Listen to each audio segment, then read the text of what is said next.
చాలా కాలం క్రితం ఒక వ్యాపారి ధాన్యాన్ని అమ్ముతూ ఉండేవాడు. ఆ వ్యాపారి తన తూకం వేసే పాత్ర కింద ఒక చిన్న రంధ్రం చేసి దాన్ని నీటితో నింపి మూసేసేవాడు. ఎవరైనా రైతు ధాన్యం అమ్మడానికి వచ్చినప్పుడు వ్యాపారి ఆ రంధ్రం ఉన్న పాత్రలో తూకం వేసేవాడు.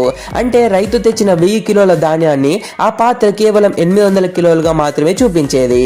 రైతుకు సందేహం వచ్చినా నిస్సహాయత వల్ల తక్కువ తూకాన్ని కూడా అమ్మిపోయేవాడు.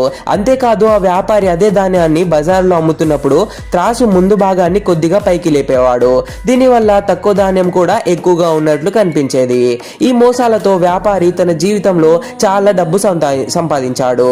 వ్యాపారికి వయస్సు పెరిగి జబ్బు పడ్డాక తన కొడుకును పిలిచి ఈ మోసం రహస్యాన్ని మొత్తం చెప్పాడు. కొడుకు ఇదంతా విని చాలా బాధపడ్డాడు. మరుసటి రోజు కొడుకు సాధువులను సన్యాసులను పిలిచి యజ్ఞం చేయించాడు. ఆ మోసపూరితమైన త్రాసును నిప్పులో విసిరాడు. 3 రోజుల తర్వాత కొడుకుకు తీవ్ర విషాదం ఎదురైంది. అతని 2 కవలల పిల్లలు అకస్మాత్తుగా చనిపోయారు.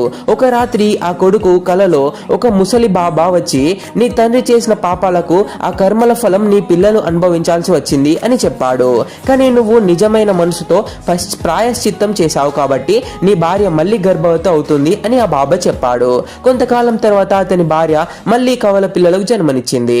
దీని నుంచి మనం నేర్చుకోవాల్సిన నీతి ఏంటంటే వ్యాపారి చేసిన మోసం వల్ల వచ్చిన డబ్బుతో సుఖంగా జీవించిన దాని కర్మఫలం మాత్రం అతన్ని వదలలేదు. చివరికి ఆ ఫలితం తర్వాతి తరం అనుభవించాల్సి వచ్చింది.